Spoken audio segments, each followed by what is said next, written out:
جو حضور نے مسجد بشارت اسپین میں 14 اپریل سن 1995 کو ارشاد فرمایا تھا، ملاحظہ کیجیے۔ أشهد أن لا إله إلا الله وحده لا شريك له وأشهد أن محمدا عبده ورسوله أما بعد فأعوذ بالله من الشيطان الرجيم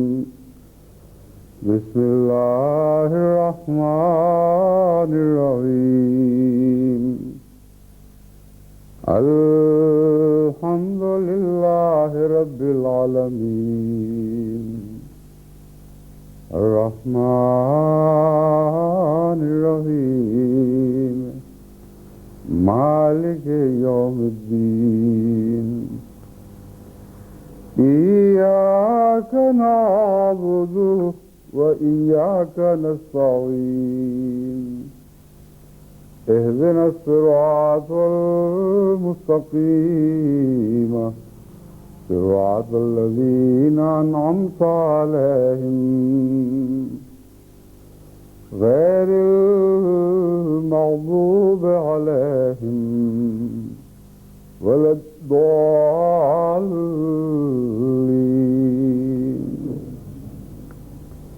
ولا تحسبن الذين قتلوا في سبيل الله أمواتا بل أحياء عند ربهم يرزقون فرحين بما آتاهم الله من فضله ويستبشرون بالذين لم يلحقوا بهم من خلفهم ألا خوف عليهم ولا هم يحزنون يستبشرون بنعمة من الله وفضل وأن الله لا يضيع أجر المؤمنين۔ ان آیات کا ترجمہ یہ ہے، اور یہ سورہ آل عمران کی آیات نمبر 170، 171 اور 172 ہیں جو میں نے تلاوت کی۔ ان کا ترجمہ یہ ہے کہ ہرگز ان لوگوں کو جو خدا کی راہ میں قتل ہوئے مردے نہ کہو، بل احیاء، بلکہ وہ زندہ ہیں، عند ربہم یرزقون، اپنے رب کے حضور رزق دیے جا رہے ہیں۔ فرحین بما آتاہم اللہ من فضلہ، وہ اس سے بہت خوش ہیں جو اللہ نے ان پر فضل فرمایا ہے، یا جو انہیں اپنے فضل سے عطا فرمایا ہے۔ وَيَسْتَبْشِرُونَ بِالَّذِينَ لَمْ يَلْحَقُوا، اور آسمان سے ان لوگوں کے متعلق بھی خوشخبریاں حاصل کر رہے ہیں، خوشخبریاں پا رہے ہیں جو ان سے نہیں ملے، یعنی پیچھے رہ گئے، من خلفہم، ان کے بعد پیچھے رہ گئے ہیں۔ اللہ خوف علیہم ولا هم یحزنون، کہ ان پر بھی کوئی خوف نہیں ہے اور وہ غم نہیں کریں گے۔ یستبشرون بنعمت من اللہ وفضل، وہ اللہ سے نعمت کی خوشخبریاں پاتے ہیں اور اس کے فضل کی، اور اس بات کی ان اللہ لا یضیع اجر المؤمنین، کہ اللہ مومنوں کا اجر ضائع نہیں فرماتا۔ دنیا میں زندگی اور موت کا ایک تو جاری سلسلہ ہے، لاکھوں کروڑوں انسان پیدا ہوتے ہیں اور ایک دن میں مرتے بھی ہیں، اور ان کا کوئی شمار نہیں، کسی گنتی میں نہیں آتے۔ لیکن بعض جو خدا کی راہ میں قربانی کرنے والے، خدا کی راہ میں غیر معمولی اللہ تعالیٰ کے ساتھ وفا کے نمونے دکھانے والے لوگ ہیں، ان کا ذکر اس دنیا میں بھی خیر کے ساتھ جاری ہوتا ہے، بلکہ ملأ اعلیٰ میں بھی خیر کے ساتھ جاری ہوتا ہے، اور پھر آنے والی نسلوں میں ہمیشہ ہمیشہ کے لیے ان پر سلام بھیجے جاتے ہیں۔ بس زندگی اور موت کو ایک عام جاری و ساری سلسلہ ہے۔ خوش نصیب وہ ہوتے ہیں جن کو خدا کی راہ میں قربانیاں دیتے ہوئے، خدا کی راہ میں اللہ کی رضا کی خاطر بڑے بڑے کارنامے سر انجام دیتے ہوئے موت آئے۔ اور ان اموات میں سب سے بلند تر وہ مرتبہ ہے جو شہید کا مرتبہ کہلاتا ہے۔ یعنی روزمرہ کی زندگی میں عام لوگ جو خدمت دین میں وفات پاتے ہیں، انبیاء کو چھوڑ کر اور صدیقوں کو چھوڑ کر، جو ایک بہت ہی بلند تر مراتب کی باتیں ہیں، ان سے نیچے سب سے بلند مرتبہ شہداء کا ہے۔ اور اسی ترتیب سے اللہ تعالیٰ نے اپنی نعمتوں کا ذکر فرمایا ہے، اور ان کے بعد پھر صالحین کی باری آتی ہے۔ تو شہداء کی وفات کا تذکرہ موت کے ساتھ کرنا جائز نہیں، کیونکہ قرآن کریم فرماتا ہے کہ ان کو مردے ہرگز نہ کہو۔ اس لیے یہ مضمون بیان کرنا بہت سی مشکلات کا حامل ہے، بہت سی مشکلات راہ میں رکھتا ہے۔ ایک طرف جانے والوں کی جدائی کا صدمہ اور پیچھے رہنے والوں کا احساس دل کو غمگین کرتا ہے، دوسری طرف اتنی عظیم سعادت ان کا پا جانا کہ ان کے سوا کسی اور دنیا چھوڑنے والے کے متعلق اللہ نے یہ نہیں فرمایا بل احیاء عند ربہم یرزقون، کہ وہ زندہ ہیں اور خدا کے حضور رزق دیے جا رہے ہیں۔ باقی فوت شدگان کے متعلق ہم تفصیل سے کچھ نہیں جانتے، تفصیل سے تو ان کے متعلق بھی کچھ نہیں جانتے، مگر یہ خصوصی ذکر کہ وہ زندہ ہیں، تمہیں علم نہیں کہ کیسے زندہ ہیں، اور یہ کہ خدا کے حضور وہ رزق جن کی ان کو ضرورت ہے، یعنی روحانی زندگی میں وہ ان کو عطا ہو رہا ہے، یہ ان کے سوا کسی اور کے متعلق قرآن کریم میں بیان نہیں ہوا۔ اس پہلو سے ان کی خوش نصیبی اور ان کی سعادت غیر معمولی مقام رکھتی ہے، اور بعد کی تاریخ بھی ہمیشہ ان کے ذکر کو زندہ رکھتی ہے اور زندہ رکھے گی۔ اس پہلو سے مشکل یہ درپیش ہوتی ہے کہ ایک طرف ان کی جدائی کا صدمہ پیچھے رہنے والوں کو اور ان کے پسماندگان کا احساس، دوسری طرف سعادت اتنی عظیم اور غیر معمولی ہے کہ اس کا خوشی سے ذکر نہ کرنا بھی ایک قسم کی ناشکری ہے۔ بس اس لحاظ سے جب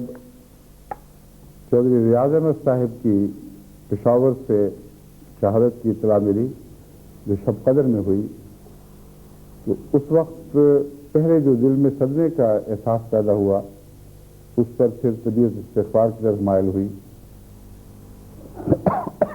اور اللہ تعالیٰ سے میں نے بڑی التجا سے معافی مانگی کہ اس خبر پر مجھے صدمہ کیوں پہنچا ہے، جبکہ تیرا حکم یہ ہے کہ خوش نصیب لوگ ہیں، بڑے مراقب پانے والے ہیں، لیکن انسانی نفس کی کمزوری اس کے ساتھ لگی رہتی ہے، اور ایسے مشکل مواقع پر صدمے اور غم کے اندر تفریق کرنا بہت مشکل کام ہے۔ بہرحال چودھری ریاض احمد صاحب، جن کی شہادت کا ذکر مختلف انٹرنیشنل نیوز ایجنسیز کے ذریعے دنیا میں پہلے ہی پہنچ چکا ہے، ان کا واقعہ بہت اہمیت رکھتا ہے اور جماعت کی تاریخ میں شہادت ایک خاص مقام رکھتی ہے۔ اس کی وجہ کیا ہے یہ میں آپ کے سامنے رکھتا ہوں۔ شب قدر میں جو واقعہ گزرا، اس کا پس منظر یہ ہے کہ مردان کے ایک مخلص دوست چودھری ریاض احمد صاحب ڈاکٹر رشید احمد صاحب کے داماد تھے۔ ڈاکٹر رشید احمد خان صاحب کو ہمیشہ سے تبلیغ کا بہت ہی جنون اور شوق رہا ہے، یہاں تک کہ خدا کی راہ میں پہلے بھی ان کو شدید مشکلات کا سامنا رہا، لیکن انہوں نے کبھی کوئی پرواہ نہیں کی۔ 1974 میں ڈاکٹر رشید احمد خان صاحب کے اوپر بندوقیں تان کر ان کے سینے سے لگا کر ان سے کہا گیا کہ تم ابھی بھی توبہ کر لو اور مسلمان ہو جاؤ۔ انہوں نے کہا میں تو مسلمان ہوں، لا الہ الا اللہ محمد رسول اللہ میرا کلمہ ہے، اس پر میرا ایمان ہے۔ اور کیسا مسلمان بنوں؟ تو انہوں نے کہا نہیں، اس طرح نہیں، مرزا صاحب کو، حضرت مسیح علیہ السلام کو گالیاں دو، تب تم مسلمان کہلاؤ گے۔ انہوں نے کہا نعوذ باللہ من ذالک، یہ اسلام تو میں نے کہیں نہیں پڑھا۔ حضرت محمد رسول اللہ صلی اللہ علیہ وسلم نے جو اسلام سکھایا ہے اس میں کسی کو گالیاں دینا تو کہیں اسلام میں داخل نہیں سمجھا گیا۔ اور جہاں تک میری ذات کا تعلق ہے، میں درود تو پڑھوں گا اور سلام بھی بھیجوں گا، لیکن ان کا ذکر بدی سے کرنا، ان کو گالیاں دینا میرے بس کی بات ہی نہیں ہے۔ جو کرنا ہے کرو۔ اور ساتھ ہی یہ فرمایا کہ تمہیں یاد نہیں شاید کہ احد کے میدان میں ایک واقعہ ہوا تھا، ایک صحابی تھے، وہ کھجور کھا رہے تھے، جب حضرت صلی اللہ علیہ وسلم کی شہادت کی خبر مشہور ہوئی تو اس کھجور کو دیکھ کر انہوں نے کہا کہ اے کھجور، میرے اور جنت کے درمیان تو ایک کھجور ہی تو ہے، تو حائل ہے، اسے اٹھا کر ایک طرف پھینک دے۔ اور سیدھا دشمنوں کے اوپر حملہ ہوئے تنہا، اور ان کے جسم کے ٹکڑے اڑ گئے، لیکن وہ شہادت کا عظیم مرتبہ حاصل کر گیا، اور ایسا مرتبہ جس کا ذکر ہمیشہ تاریخ اسلام میں خصوصیت کے ساتھ کیا جاتا ہے۔ کہ انہوں نے اس واقعہ کی طرف اشارہ کرتے ہوئے فرمایا کہ دیکھو، ان کے اور جنت کے درمیان ایک کھجور ہی تو تھی، مگر میرے اور جنت کے درمیان تو ہوا بھی نہیں ہے۔ یہ تمہاری گولیاں، تمہاری بندوقیں میری چھاتی سے لگی ہوئی ہیں، اس لیے جو کرنا ہے کر گزرو، مگر یہ ناممکن ہے کہ میں حضرت مسیح موعود علیہ السلام کا ذکر بدی سے کروں۔ اس بات کا ایک ایسا روگ ان پر طاری ہوا کہ وہ اس وقت اپنے ارادے سے باز آ گئے، اور پھر بھی یہ مسلسل تبلیغ میں جاری مصروف رہے ہیں۔ اور ان کے داماد چودھری ریاض احمد صاحب، جن کا غلطی سے MTA پر ریاض احمد خان کے نام سے ذکر ہوتا رہا ہے، یہ چودھری ریاض احمد صاحب ہیں، ریاض احمد خان نہیں، اگرچہ رشید احمد خان صاحب کے داماد تھے۔ ان کا خاص جو مقام اور مرتبہ ہے وہ یہ ہے کہ اس سے پہلے بھی بارہا احمدیت کی خاطر ان کو تکلیفیں پہنچیں، میدان میں ان پر چھری سے وار کیا گیا۔ پھر سرگودا میں جو 74 کا واقعہ گزرا ہے، وہاں ریلوے اسٹیشن پر جن کو گولیاں لگیں ان میں یہ بھی شامل تھے، اور جب گولی لگی تو انہوں نے فرمایا کہ یہ تو کچھ بھی نہیں، یہ تو ابھی آغاز ہے۔ یعنی ارادہ اسی وقت سے شہادت کا تھا، اور اسی نیت کے ساتھ یہ ہمیشہ زندہ رہے۔ چنانچہ جب اب اس کا واقعہ کی پس منظر یہ ہے کہ چودھری رشید احمد خان صاحب کی تبلیغ سے، رشید احمد خان صاحب جو ڈاکٹر تھے، ان کی تبلیغ سے ایک جگہ مٹھا مغل خیل میں ایک دوست کو، جو ملازمت بھی کرتے تھے اور وکالت بھی کرتے تھے، ان کو احمدیت میں داخل ہونے کی توفیق نصیب ہوئی۔ وہ چونکہ ایک طاقتور پٹھان خاندان سے تعلق رکھتے تھے، اس لیے ان کی احمدیت پر وہاں بڑا سخت رد عمل ہوا، اور تمام علاقے میں ان کے متعلق قتل کے فتوے جاری ہونا شروع ہوئے۔ ان کے بھائیوں میں سے ایک بھائی جو بہت ہی زیادہ متشدد تھا، اس نے تو سب سے زیادہ مخالفت کی حد کی، اور علماء کو لا کر ان کے قتل کے لیے فتوے حاصل کیے۔ ملا فضل ربی اس علاقے کا ایک ملا ہے جو اس معاملے میں سب سے زیادہ بدبختی کا نمونہ دکھاتا رہا، اور لوگوں کے لیے کثرت کے ساتھ لوگوں میں ان کے خلاف انگیز کرتا رہا۔ لیکن جہاں تک اس نوموائے دوست کا تعلق ہے، ان کے متعلق میں آپ کو بتا دوں، ان کا ذکر یہاں جو لکھا ہوا ہے،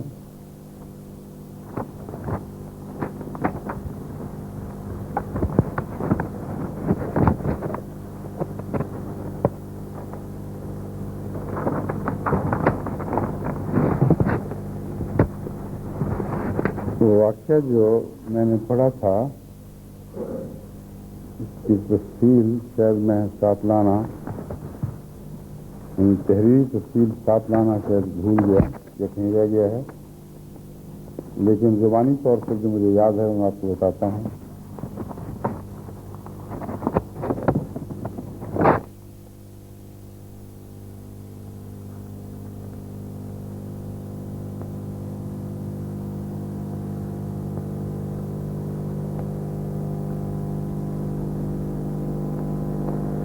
ان کا نام دولت خان ہے، اور جب ان کی بیعت کا واقعہ مشہور ہوا تو بھائیوں نے بھی مخالفت کی اور علماء کو بلا کر ان سے گفتگو کروائی۔ جب علماء نے گفتگو کی تو انہوں نے کلمہ لا الہ الا اللہ پڑھا اور اپنا موقف بیان کیا کہ میں کیا سمجھتا ہوں۔ اس پر وہ علماء جو ان سے بحث کے لیے آئے تھے، ان میں چونکہ شرافت تھی، انہوں نے اسی مجلس میں یہ اعلان کیا کہ جو باتیں انہوں نے بیان کی ہیں ان میں کوئی بھی کفر کی بات نہیں، اور اس لیے ان پر مرتد ہو کر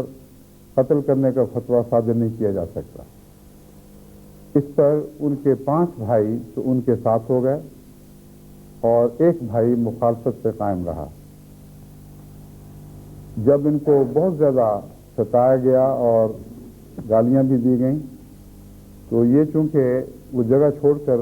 ہجرت کرنے کا ارادہ کر کے گھر سے نکلے، اس لیے وہ جو 5 بھائی تھے ان میں سے بعض نے ان کا پیچھا کیا اور کہا کہ ہم راضی ہیں، ہم تمہارے ساتھ ہیں، تم واپس آ جاؤ۔ جو شریر بھائی تھا اس نے ایک اور ملا سے جو افغانستان سے ہجرت کر کے آیا ہوا ہے اس سے دوبارہ قتل کا فتویٰ لیا، اور اس نے 4-5 ہزار کا مجمع، اس میں تعداد تو معین نہیں لیکن علاقے کے بہت سے لوگوں کو مجمع اکٹھا کر کے ان کے قتل کا فتویٰ دیا۔ یہ تفصیل بیان کرنا اس لیے ضروری ہے کہ اس کا بعد میں آنے والے واقعات سے ایک تعلق ہے، یعنی موجود علماء نے ان سے گفت و شنید کے بعد ان کے متعلق یہ فیصلہ دیا کہ ان کے عقائد میں کوئی بات بھی اسلام کے خلاف نہیں ہے، اس لیے ان پر ارتداد اور قتل کا فتویٰ نہیں دیا جا سکتا۔ بعد میں ایک افغان ملا کو جو متشدد تھا بلایا گیا اور اس نے ان کے قتل کا فتویٰ صادر کیا۔ اس کے باوجود یہ وہاں موجود رہے، اور چونکہ شرارت کے بڑھنے کا خطرہ پیدا ہوا اس لیے پولیس نے ان کو نقض امن کی دفعہ لگا کر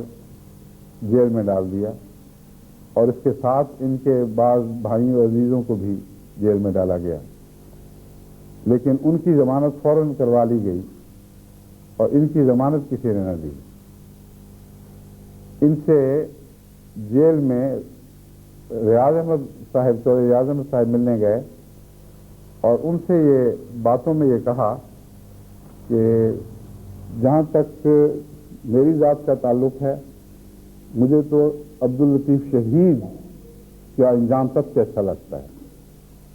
وہ واقعہ سنایا اور کہا کہ میری دلی تمنا بھی یہی ہے کہ میں عبداللطیف شہید کا مرتبہ حاصل کروں،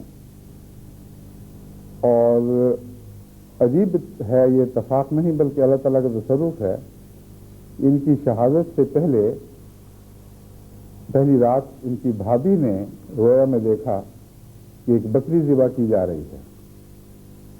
اور انہوں نے اسی وقت صدقہ نکال کے ایک طرف رکھ دیا، مگر پھر رویا میں دیکھا کہ ایک بکری ذبح ہو چکی ہے اور ایک بکری باقی رہ گئی ہے، اور وہ چونکہ ایک بکری ذبح ہو چکی ہے دوسری کو ذبح کرنے لگے تھے ان کے والد، تو انہوں نے کہا کہ یہ تو ہو چکی ہے اس لیے کوئی ضرورت نہیں ہے، اس لیے ایک بکری کو چھوڑ دیا گیا۔ یہ بظاہر ایک معمولی بات ہے لیکن اس کا بہت گہرا تعلق تاریخ احمدیت سے ہے۔ حضرت اقدس مسیح موعود علیہ السلام نے حضرت صاحبزادہ عبداللطیف شہید اور ان کے ساتھی کی شہادت کا واقعہ اس الہام سے اللہ تعالیٰ سے معلوم فرمایا۔ اللہ تعالیٰ نے الہام کے طور پر آپ کو بتایا، جو یہ تھا شاطان تذبحان، 2 بکریاں ذبح کی جائیں گی۔ تو شاطان تذبحان کا اس واقعہ سے گہرا تعلق تھا، اس لیے یہ خیال کہ شاید ان کی خواہش کا ذکر کر کے ہم خام خواہ ان کے شہادت کو ایک غیر معمولی مقام دے رہے ہیں، اس بات نے رد کر دیا کہ ایک خاتون کو وہی رویا دکھائی گئی جو حضرت مسیح موعود علیہ السلام کو الہام میں جن الفاظ میں شہادتوں، عظیم شہادتوں کی خبر دی گئی تھی، اور ان کے ذہن میں اس کا کوئی تعلق نہیں ہے۔ جب مجھے اس رویا کی اطلاع بھیجی گئی تو اس میں بھی اس کا کوئی تعلق نہیں باندھا گیا، گویا یہ ایک الگ اتفاقی واقعہ ہے اور شہادت ایک الگ معاملہ ہے۔ وہ سمجھتے رہے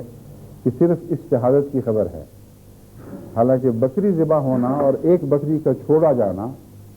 یہ بتاتا ہے کہ شیطان سزبہان سے اس واقعہ کا بہت گہرا تعلق ہے، لیکن یہاں دو نہیں بلکہ ایک شہادت ہوگی۔ تو جب انہوں نے جیل میں ان سے ذکر کیا تو ساتھ ہی اس خواہش کا اظہار بھی کیا، اور اس کے بعد پھر یہ واقعہ ہوا کہ وہ علماء جنہوں نے ان کے خلاف قتل کی سازش کر رکھی تھی، یہ کوئی اتفاقی حادثہ نہیں ہوا، ان کا جیل میں داخل ہونا اور ضمانت پر نہ رہا ہونا دراصل ایک چال تھی کہ اس پر ان کو ضمانت کے رہا کروانے کی خاطر جب ان کو تبلیغ کرنے والے آئیں گے تو ہم ان کا قتل کریں گے۔ اور مقامی طور پر چونکہ پٹھانوں میں قبائلی اصلیتیں پائی جاتی ہیں، اس لیے کسی ایک پٹھان کا جس کا پیچھا مضبوط ہو، اس کے ساتھ ان کا ایک قبیلہ ہو، کچھ بھائی کچھ دوسرے اثر والے لوگ ہوں، ان کا براہ راست فوراً قتل کرنا کوئی آسان کام نہیں ہے۔ اس کے ساتھ پس و بعد جاگ اٹھتے ہیں اور بعض دفعہ ایک لمبا سلسلہ قتل و غارت کا اور انتقام کا شروع ہو جاتا ہے۔ بس یہ سازش کی گئی ان دونوں مبلغین کے خلاف، یعنی چودھری رشید احمد خان صاحب اور چودھری ریاض احمد صاحب کے خلاف، کہ جب یہ ضمانت کروانے آئیں گے اس وقت ان کو مارا جائے گا۔ چنانچہ جب بڑی دلیری کے ساتھ چودھری رشید احمد صاحب اپنے اس داماد کو ساتھ لے کر، اور ساتھ ایک اور دوست بھی تھے، ان کو لے کر جب ضمانت کے لیے وہاں پہنچے تو پہلے سے ہی 5000 مشتعل عوام کا وہاں مجمع اکٹھا کیا جا چکا تھا، اور وہی ملا جس کا میں نے نام لیا ہے یہ ان کی قیادت کر رہا تھا اور بڑے زور کے ساتھ اشتعال دلا کر ان کو سنسار کرنے کی تعلیم دے رہا تھا۔ اب شہزادہ عبدالعزیز صاحب کو بھی رضی اللہ تعالیٰ عنہ کو بھی پتھروں سے سنسار کیا گیا ہے، اور یہ ایک اور مشابہت اس بات سے ملتی ہے۔ چنانچہ جب وہ حملہ آور ہوئے تو ان کو پکڑا اور سب سے پہلے ان کی پیشانی پر بڑے زور سے پتھر مارا، اور اس پتھر کے ذریعے یہ نیم بے ہوش ہو کے زمین پہ جا پڑے، لیکن اتنی ہوش تھی کہ مسلسل کلمہ ادا کرتے رہے، اور آخری آواز جو ان کی سنائی دی ہے وہ لا الہ الا اللہ محمد رسول اللہ کی آواز تھی۔ چنانچہ اس حالت میں جب ان کو شہید کر دیا گیا بالآخر، تو پھر ان کی نعش کو گھسیٹا گیا اور ان کے اوپر ناچ کیا گیا، اور وہاں کے مشتعل پٹھان مسلمانوں نے ان کی چھاتی پر چڑھ کر ناچ کیے اور اس طرح اپنے مسلمان ہونے کا ثبوت پیش کیا۔ پولیس کا یہ حال تھا کہ ان کو بچانے کی بجائے ان کو ٹھڈے مارے ان کی ناچ کو،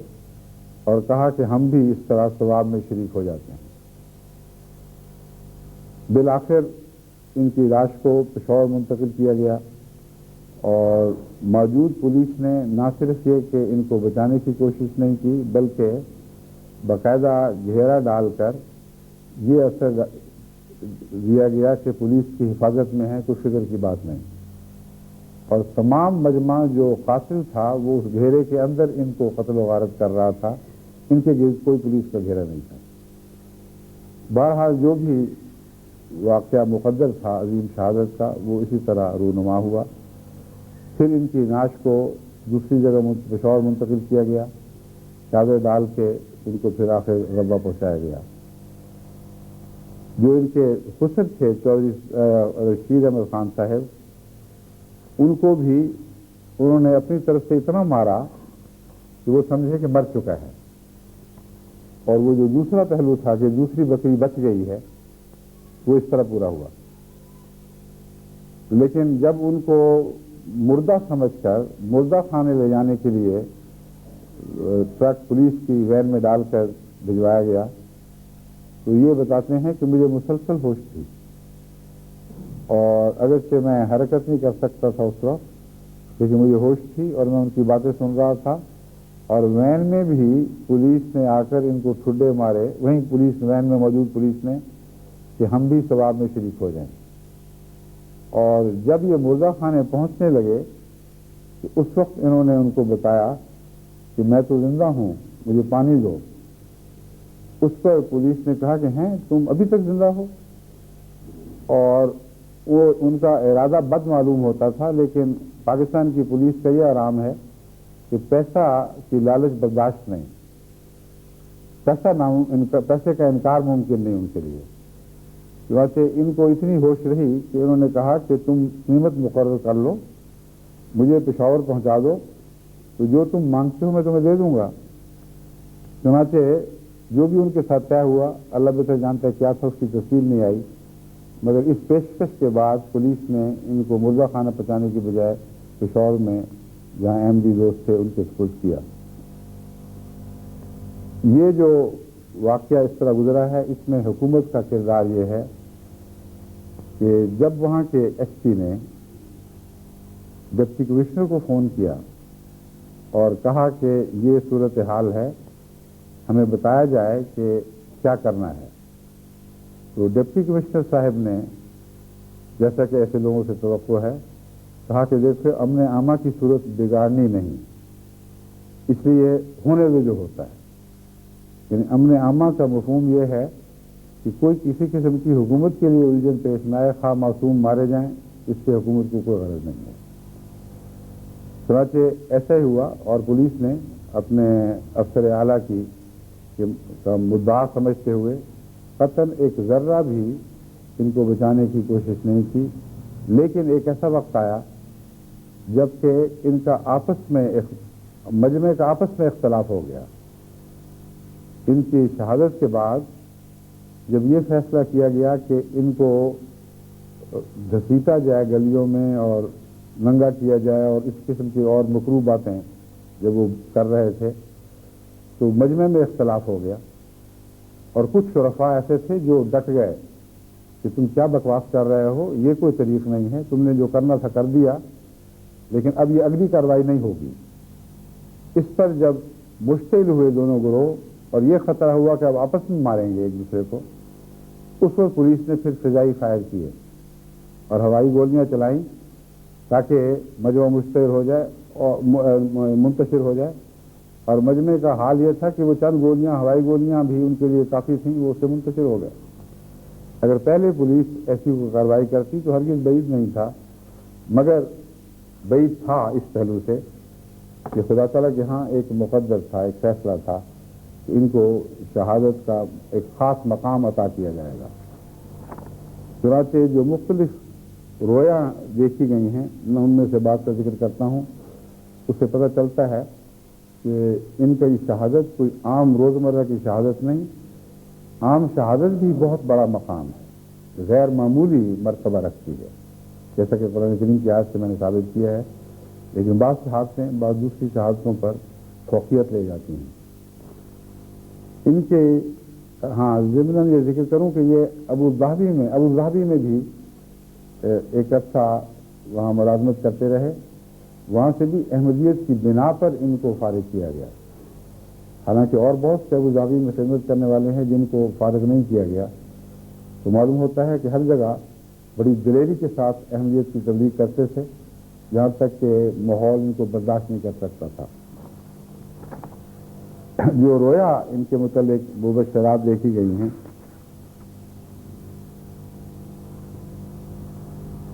ان میں سے ایک تو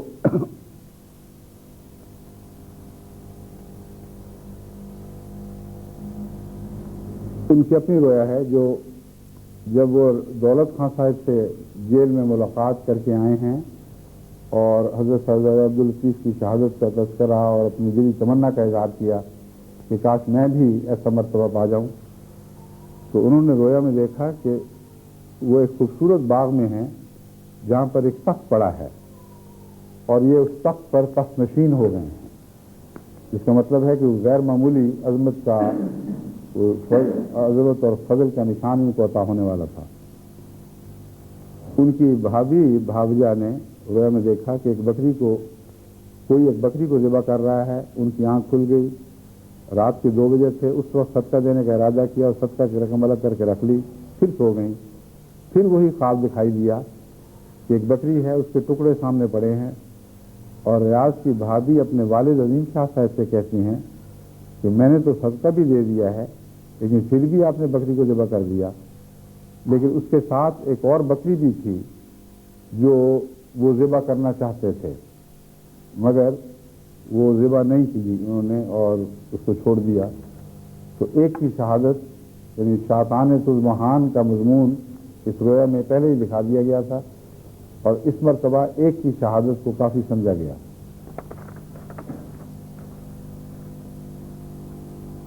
نور الدین احمد صاحب جو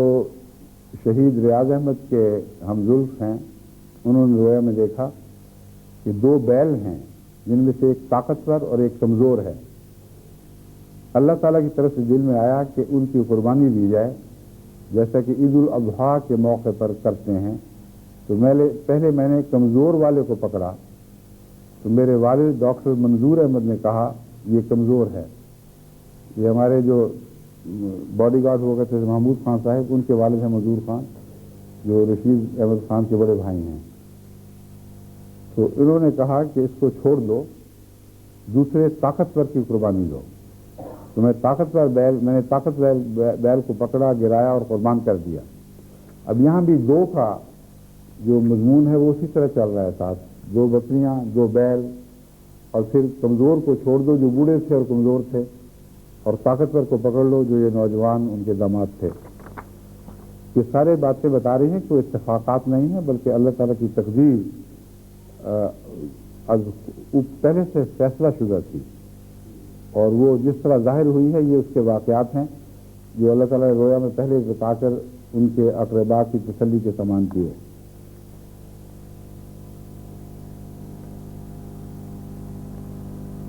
ڈاکٹر رشید احمد صاحب کو ان کے داماد کی شہادت کی طرح نہیں دی گئی کیونکہ ان کی اپنی حالت بھی نازک تھی۔ ڈاکٹر مبشر احمد، ہمارے عزیز ڈاکٹر مبشر احمد کا فیکٹ مجھے ملا ہے کہ وہ اس وقت ربوہ میں ہیں اور خاص حفاظت کے وارڈ میں ہیں، اللہ تعالیٰ کے فضل سے کوئی خطرہ ان کو نہیں ہے اس وقت، اور جو پسلیاں ٹوٹی ہیں اور کوہنی کی ہڈی ٹوٹی ہے اس کا وہ علاج کر رہے ہیں۔ تو ان کو چونکہ بتایا نہیں گیا تھا اس لیے اللہ تعالیٰ نے ان کو بھی رویا میں ہی اطلاع دی، اور وہ رویا انہوں نے یہ دیکھی کہ ایک چھوٹا جہاز ہے جسے وہ خود اڑا رہے ہیں، آگے وہ ایک خوبصورت انتہائی سفید کمروں والی جگہ پہ پہنچتے ہیں جس کے آخر میں نہایت خوبصورت سفید رنگ کا صوفہ بچھا ہے جس پر ریاض احمد شہید بیٹھنے کے لیے چلے گئے اور اس صوفے پہ براجمان ہو جاتے ہیں، مگر ڈاکٹر صاحب کو روک دیا گیا اور کہا گیا کہ جنت کا آخری مقام ہے جہاں تم نہیں جا سکتے، جس کا مطلب یہ ہے کہ ان کے داماد کو ایک اعلیٰ فضیلت کا مقام خدا تعالیٰ کی طرف سے عطا فرمایا گیا ہے جو ان کے لیے مقدر نہیں تھا، اس لیے ان کی شہادت نہیں ہوئی کہ اللہ کی مرضی ہے، جس اپنا فضل ہے جسے چاہے دے، جس طرح چاہے دے۔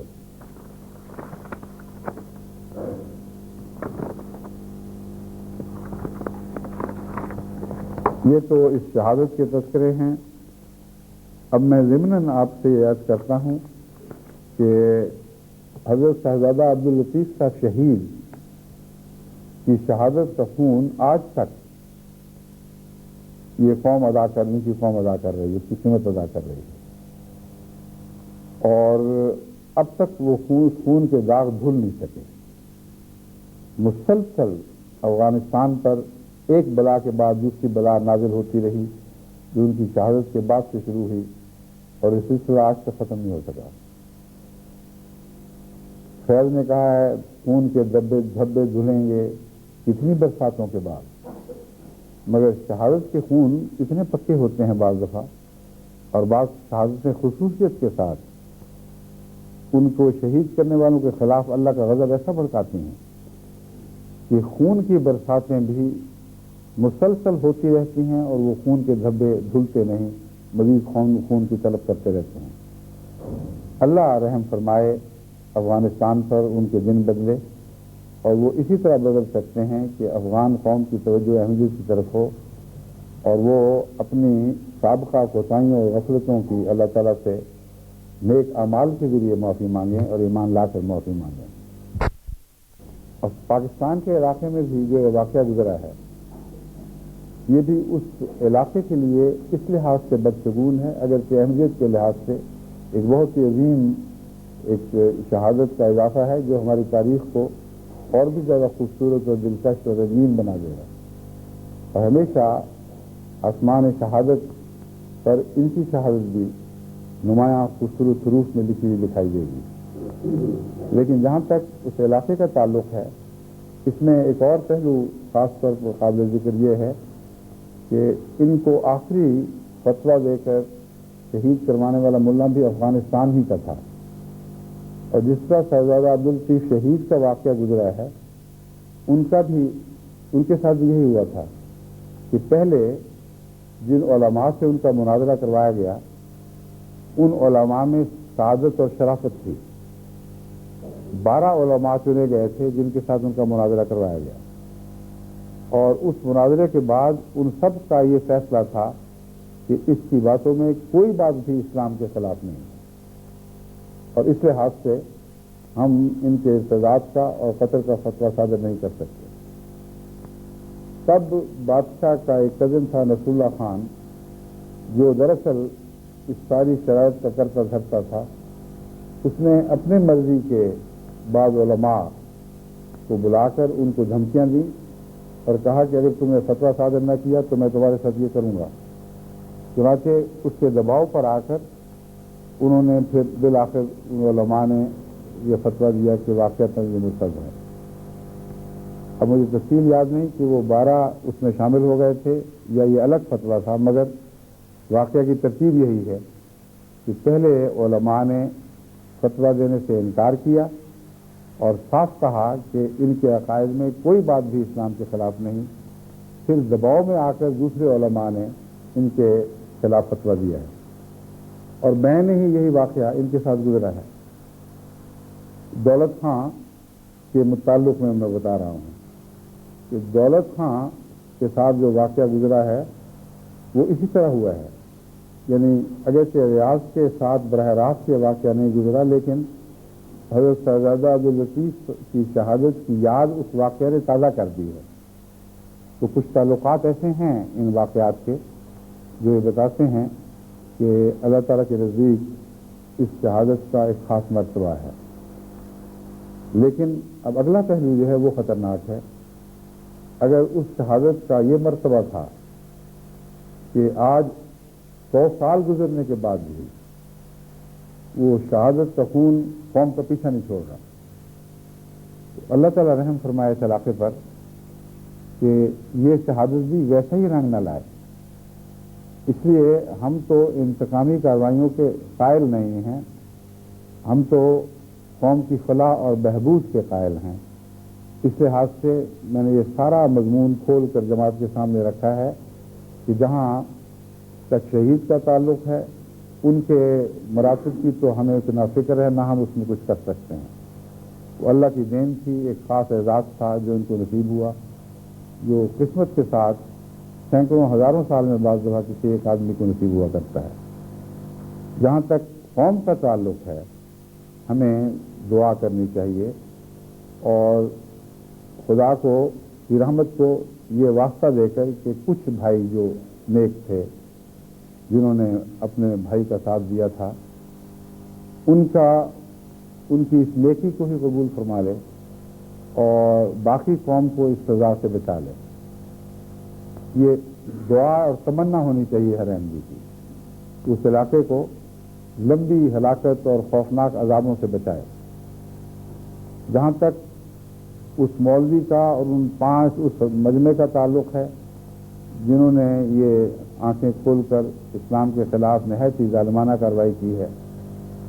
ان کے متعلق خدا کی تقدیر جو چاہے فیصلہ کرے، لیکن عموماً جو علاقہ ہے اور وہ قوم ہے ان کے لیے ہمیں ہدایت ہی کی دعا کرنی چاہیے، اور یہ انتظار نہیں کرنا چاہیے کہ ان کو بھی ویسا ہی عذاب ملے جیسا کہ افغانستان کے علاقے کے لوگوں کو ملا ہے اور اب تک مل رہا ہے۔ یہ بڑی دیانتداری کے ساتھ اور دل کی گہرائی کے ساتھ میں جماعت کو نصیحت کرتا ہوں کہ انتقام دیکھنے کی تمنا نہ کریں اور بخشش کی تمنا کریں جو ہدایت کے ساتھ وابستہ ہو۔ اللہم اہد قومی فإنہم لا یعلمون کی دعا ہے جو سب سے زیادہ اچھا نتیجہ پیدا کرتی ہے۔ بس اس سنت کو دہراتے ہوئے ان لوگوں کے حق میں دعا کریں کہ اللہ ان کو ہدایت دے کر عذاب سے بچائے۔ اور افغانستان کے متعلق بھی میں نے یہی آپ کے سامنے بات رکھی ہے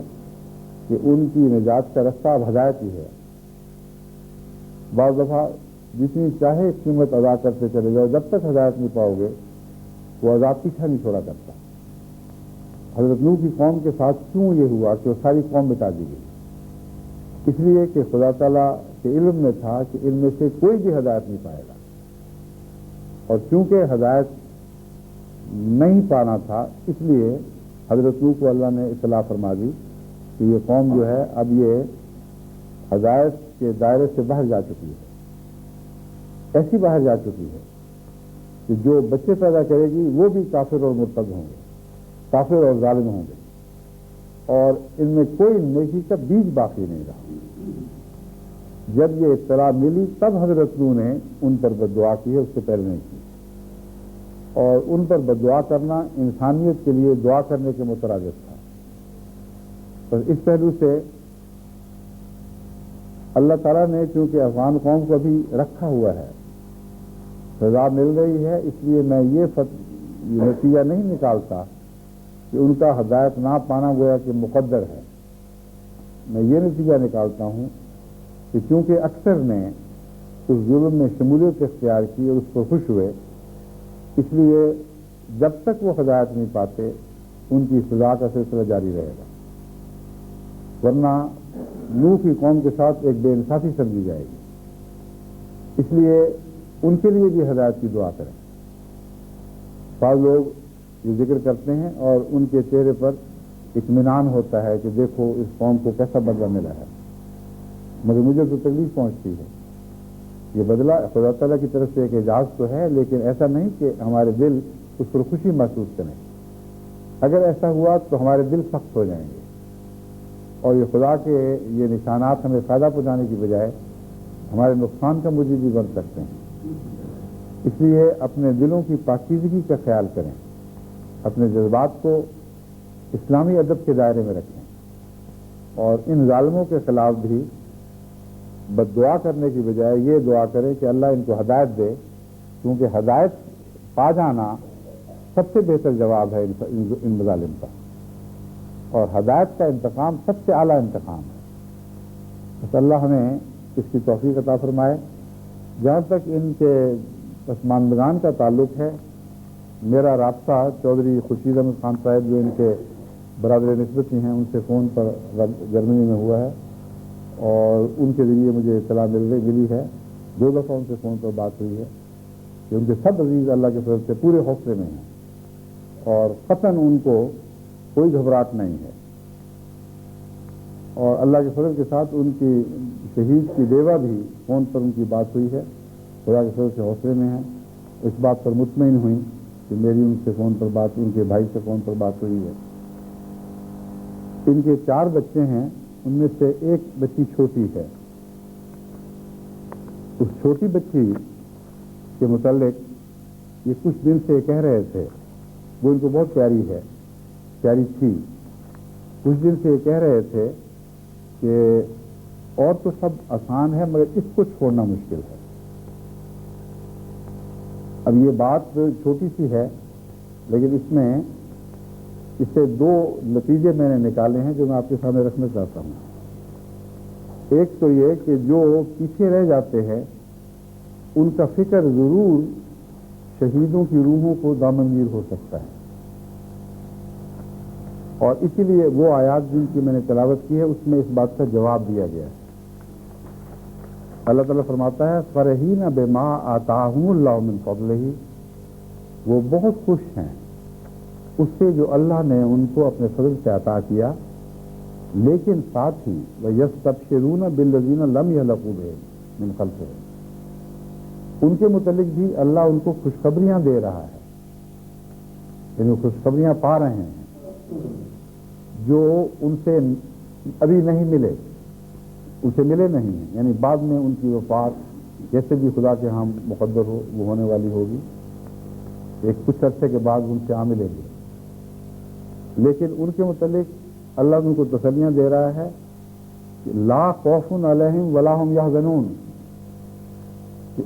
ان پر کوئی خوف نہیں ہوگا، کسی خوف سے وہ مروب نہیں ہوں گے، ولا هم یحزنون، اور غم کی حالت میں سسکتے نہیں چھوڑے گا خدا ان کو، بلکہ ان کو غموں پہ حوصلہ عطا فرمائے گا، یعنی غم یا لا یحزنون کا مطلب ہے غم سے مغلوب نہیں ہوں گے۔ یستبشرون بنعمت من اللہ وفضل، اور وہ خدا سے نعمت اور فضل کی خوشخبریاں پا رہے ہیں۔ تو ایک تو اس آیت کا ایک یہ مفہوم اس واقعہ سے سمجھ آیا کہ خدا تعالیٰ یہ کیوں فرماتا ہے کہ شہیدوں کو ان کے پیچھے رہنے والوں کے متعلق خوشخبریاں دی جائیں گی۔ جب ریاض کی یہ بات مجھے پہنچی شہید کی، تو اس وقت میں سمجھا کہ دراصل بعض لوگوں کو چھوڑنا بڑا مشکل ہوتا ہے، اور ان کے متعلق اللہ تعالیٰ لازماً آخرت میں اپنی دوسری دنیا میں یعنی روحانی زندگی میں ان کو خوشخبریاں دے گا کہ فکر نہ کرو، ہم تمہارے بھی مالک اور والی تھے، ان کے بھی مالک اور والی ہیں، اور ان کے مطابق ان کو اطمینان دلاتے ہیں۔ بس شہید کے پسماندگان کے لیے قرآن کریم میں یہ خوشخبری پہلے سے موجود ہے، بس اس خوشخبری کو سچا کر دکھائیں، اپنی ذات میں اس کا اطلاق کریں، اور جانیں کہ یہ بظاہر نقصان ہے مگر حقیقت میں بہت بڑی سعادت ہے۔ اس لیے غم کر کے اس آیت کے اطلاق کو اپنے متعلق مشکوک نہ ہونے دیں، یہ بڑا مشکل کام ہے، لیکن جہاں تک میرا ان سے رابطہ ہوا ہے اب خورشید احمد خان سے، مجھے یہی تسلی ہوئی اور دوہرا اطمینان ہوا کہ الحمدللہ میری نصیحت سے پہلے ہی ان لوگوں نے وہی نمونہ دکھایا ہے جس کا تذکرہ اس آیت میں ملتا ہے کہ اللہ تعالیٰ شہید کی روح کو تسلیاں دے گا، اس بارے پیچھے رہنے والوں کا ہم خیال رکھیں گے، تو بالکل تسلی رکھو، کوئی غم نہیں ہوگا، ان کو کوئی خوف نہیں ہوگا۔ بس شہداء کی جو اولاد رہ جاتی ہے پیچھے، ان کی زندگی پر نظر ڈال کے دیکھیں، اللہ تعالیٰ حیرت انگیز طور پر ان کے حالات بدلتا ہے، ان کو بے شمار نعمتیں اور فضل نازل فرماتا ہے اور کہیں سے کہیں پہنچا دیتا ہے۔ اس کے مقابل پر جو دوسرے رشتہ دار پیچھے رہ جاتے ہیں ان کی حیثیت بھی کوئی نہیں ہوتی۔ حضرت صاحبزادہ عبداللطیف شہید کی اولاد کو دیکھ لیں، آج دنیا میں ہر جگہ بڑے بڑے مناصب پر بڑی بڑی اعلیٰ علمی مقدرت کے علمی فضیلت کے مقامات تک پہنچی اولاد ہے، کئی علم کے پہلوؤں سے انہوں نے ترقی کی ہے، اور دنیا کی نعمتوں سے بھی خدا نے ان کو کسی پہلو سے محروم نہیں رکھا، ساری دنیا میں بڑی عزت کے ساتھ پھیلایا ہے۔ ان کے متعلق ان کے ایک عزیز نے جو پشاور میں رہتے ہیں، انہوں نے مجھے ایک دفعہ لکھا کہ جس علاقے میں ہمارا خاندان ہے وہ لوگ جو احمدیت سے الگ ہیں، الگ رہے اس وقت یا بعد میں چھوڑ گئے، ان کا کوئی بھی حال نہیں، نہ دین نہ دنیا، کوئی حیثیت باقی نہیں رہی، اور جو عزتیں عطا ہوئی ہیں وہ اسی خاندان کو ہوئی ہیں جو حضرت صاحبزادہ عبداللطیف شہید کی اولاد تھی اور اولاد در اولاد تھی۔ تو اللہ تعالیٰ کا یہ وعدہ ایک سچا وعدہ ہے، اس میں ادنا بھی شک نہیں ہے کہ دنیا میں بھی شہداء کی اولاد کے ساتھ اللہ تعالیٰ غیر معمولی رحمت اور شفقت کا سلوک فرماتا ہے۔ بعض دفعہ فوری طور پر انسان کو دکھائی نہیں دیتا، مگر وقت بتا دیتا ہے کہ اللہ تعالیٰ کسی وعدے کو بھولتا نہیں اور ہمیشہ خدا کے وعدے بڑی شان کے ساتھ اس دنیا میں پورے ہوتے ہیں، اور یہ ثابت کرتے ہیں کہ آئندہ کے لیے جو ان سے وعدے ہیں وہ بھی ضرور پورے ہوں گے۔ بس ان شہید کی پسماندگان کے متعلق یہ میرا جو تاثر ہے یہ قرآن کی آیات کے مطابق ہے، اور میں امید رکھتا ہوں کہ اللہ اپنے فضلوں سے ان کو نوازے گا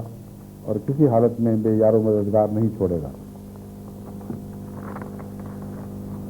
اب ایک اور وفات کا تذکرہ کرنا چاہتا ہوں، کیونکہ جمعہ کے بعد جب عصر کی نماز آج جمع ہوگی، کیونکہ میں مسافر ہوں، اکثر آج یہاں جو دوست ہیں وہ مسافر ہیں، تو اس کے بعد جو جنازے پڑھے جائیں گے ان میں ایک جنازہ ہمارے انگلستان کے ایک نہایت مخلص دوست اور عزیز نعیم عثمان صاحب کا جنازہ ہے۔ یہ بروز سوموار لندن میں صبح 3:40 پر اچانک دل کا دورہ پڑنے سے وفات پا گئے۔ بہت مخلص اور فدائی انسان تھے، اور میرے ساتھ ان کا پرانا رابطہ خدمت دین کے تعلق ہی میں ہوا تھا۔ جب شیخ مبارک احمد صاحب ہندوستان کے امیر تھے اس زمانے میں، ایک ان کی کتاب تھی زیر نظر، اس کا مسودہ میرے سامنے پہنچا جو احمدیت کے مخالفین کے جواب میں یہ تحریر کر رہے تھے، اور میں اس سے بہت متاثر ہوا۔ زبان بھی اچھی تھی اور ان کی پکڑ بھی بہت مضبوط تھی۔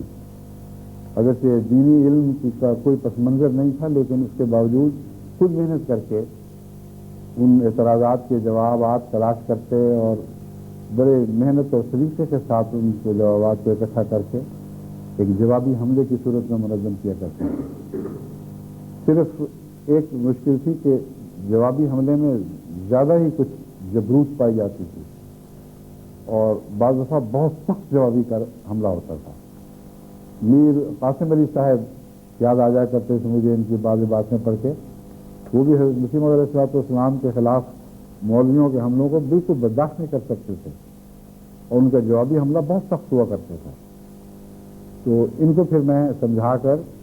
بعض دفعہ ان کی کتابیں شائع ہونے سے پہلے ان کو بلا کر سپتم گزرتا تھا اور ان کو بتاتا کہ یہاں سختی کم کریں، یہاں سختی کم کریں۔ ہمارا مقصد تو جواب دینا ہی نہیں بلکہ دل جیتنا بھی ہے۔ اگر ہم ضرورت سے زیادہ سختی کر دیں تو بعض دفعہ یہ اعلیٰ مقصد حاصل نہیں ہوتا۔ ہاں، بعض دفعہ سختی ضروری بھی ہوتی ہے۔ بعض شریر ایسے بدبخت ہوتے ہیں کہ جیسا کہ حضرت مسیح علیہ السلام نے لکھا ہے، ان کو انہی کی زبان میں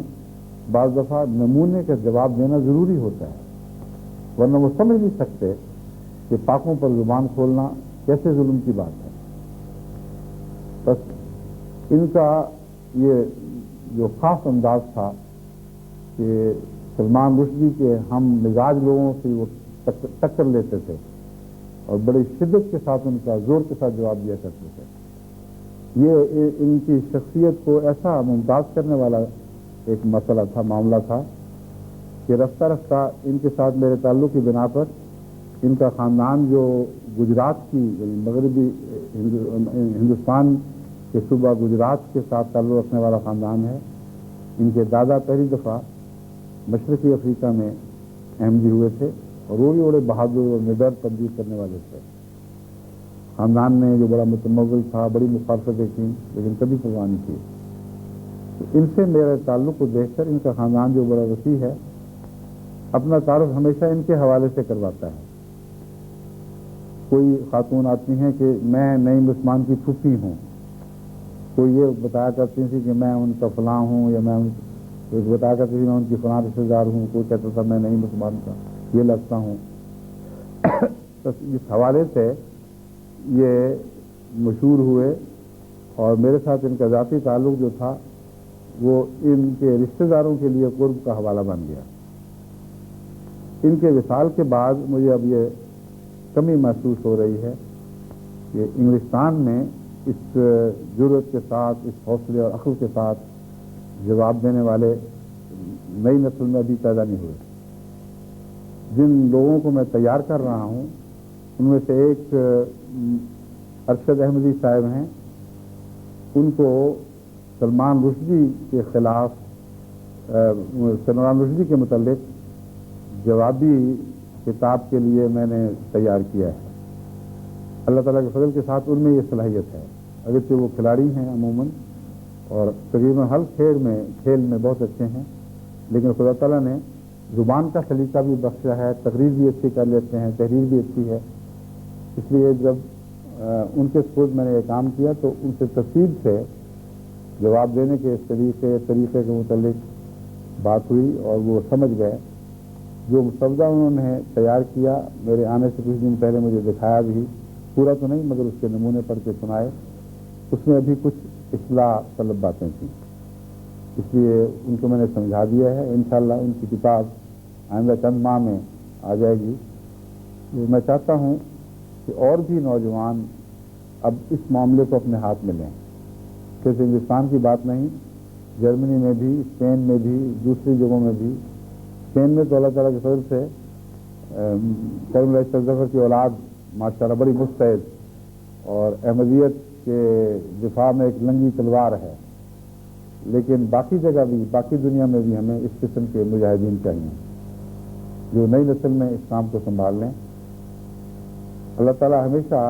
خلفاء کو اس قسم کے تائید کرنے والے اور اسلام کے دفاع میں مستعد نوجوان عطا فرماتا رہتا ہے۔ مجھ سے بھی اس معاملے میں کوئی کمی نہیں رکھی، مگر آئندہ نسلوں کے لیے میں سمجھتا ہوں مزید ضرورت ہے، اور چونکہ ہمارا رابطہ غیر قوم مذاہب سے زیادہ وسیع ہو چکا ہے اور زیادہ زبانوں میں ہو چکا ہے، اس لیے محض ایک دو اردو زبان دفاع کرنے والے کافی نہیں، انگریزی میں بھی، اسپینش میں بھی، جرمن زبان میں بھی، اور البینین میں بھی، بوسنین میں بھی، افریقہ کی زبانوں میں بھی کثرت سے ایسے مخلصین چاہیے جن کا پس منظر خواہ دینی تعلیم کا نام بھی ہو، لیکن ان کا ذوق شوق اتنا بڑا ہوا ہو کہ وہ ان کو اس کام کے لیے وقف کر دیں اور نیا نیا لٹریچر وہ خود پیدا کرنے لگیں۔ تو اللہ تعالیٰ ہمیں توفیق عطا فرمائے کہ ایک نئی مسلمان جاتا ہے تو کئی نئی مسلمان عطا کر دے، اور زندہ اور صحیح قوموں کی یہی نشانی ہوا کرتی ہے، ایک سردار گزرتا ہے تو دوسرے اور خدا بہت سے سردار عطا کر دیا کرتا ہے۔ جیسا کہ ایک عرب شاعر کا ایک شعر غالباً میں نے یہیں اسی مسجد میں ایک دفعہ سنایا تھا، اذا سید منا خلا قام سید قول لما قال الکرام فعول۔ ایک عرب شاعر کہتا ہے، بہت ہی بلند مرتبہ شعر ہے، کہ جب ایک سردار ہم میں سے گزر جاتا ہے تو ہم بے سردار نہیں رہا کرتے، قام سید، اس کی جگہ ایک اور سردار اٹھ کھڑا ہوتا ہے، قول لما قال الکرام، وہ ویسی باتیں اسی شان کے ساتھ کہتا ہے جیسے پہلا سردار کہا کرتا تھا، اور صرف باتیں کہنے والا نہیں بلکہ عمل کر کے دکھانے والا سردار ہوا کرتا ہے۔ تو اللہ ہمیں ہر گزرنے والے مجاہد احمدیت کے لیے، خواہ وہ شہادت کے ذریعے دنیا چھوڑے یا طبی موت کے ذریعے، اور ایک نہیں بلکہ کثرت سے دوسرے پیدا کرتا، ہمارے لیے پیدا فرماتا رہے اور عطا کرتا رہے۔ ایک اور جنازہ غائب میں ایک اور دوست کا نام بھی شامل کر لیں۔ یہ ہمارے شیخ محمد اقبال صاحب پراتا سرگوجا کے ہیں، ان کی بیٹی جو رشید احمد صاحب ایمبیسیڈر کی بیگم ہیں، انہوں نے مجھے فون پر کل اطلاع دی کہ ان کی وفات ہو گئی ہے۔ یہ بھی پراتا خاندان میں ماشاءاللہ بہت مخلص اور فدائی انسان تھے، حضرت مرزا عبدالحق صاحب کے دست راست رہے ہیں، اور لمبے عرصے سے بیمار تھے، اس لیے عمل میں زیادہ خدمت نہیں کر سکتے تھے، مگر آنے جانے والے سے ہمیشہ میرا ذکر کر کے دعا کی تحریک کیا کرتے تھے۔ ان کا یہ پیغام مجھے ملا ہے کہ جب بھی ان کی طبیعت کچھ بگڑتی تھی، اس سے پہلے یہ کہا کرتے تھے کہ غالباً میری وفات جمعرات کو ہوگی، اور جمعرات ہی کو خلیفۃ المسیح کو میرا پیغام دے دینا کہ جمعے کی نماز میں کے بعد جو جنازہ پڑھائیں اس میں مجھے شامل کرنا۔ تو اللہ تعالیٰ نے ان کی تمنا بھی دیکھیں کیسی پوری کی، جمعرات ہی کو وفات ہوئی ہے، اور جمعے کی نماز کے بعد ایسے جنازے، عظیم جنازے ہونے تھے جن میں ان کا شامل ہونا اللہ تعالیٰ کی طرف سے خاص عنایت اور ایک فضل ہے. تو ان تینوں کی نماز جنازہ غائب آج نماز جمعہ کے بعد پڑھائی جائے گی. جمعہ کے بعد عصر کی نماز ہوگی، اس کے بعد پڑھائی جائے گی. اللہ تعالیٰ ان کے مراتب کو بلند فرمائے اور کثرت کے ساتھ بلند مرتبہ احمدیت کو عطا کرے.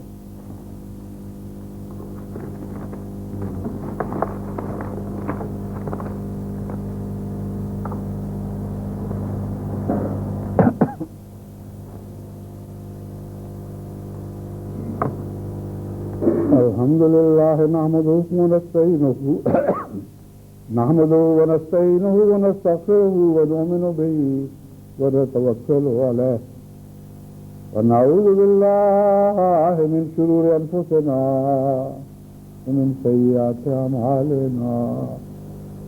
من يهده الله فلا مضل له ومن يضلله فلا هادي له. ونشهد أن لا إله إلا الله وحده لا شريك له ونشهد أن محمدا عبده ورسوله. عباد الله رحمكم الله إن الله يأمر بالعدل والإحسان وإيتاء ذي القربى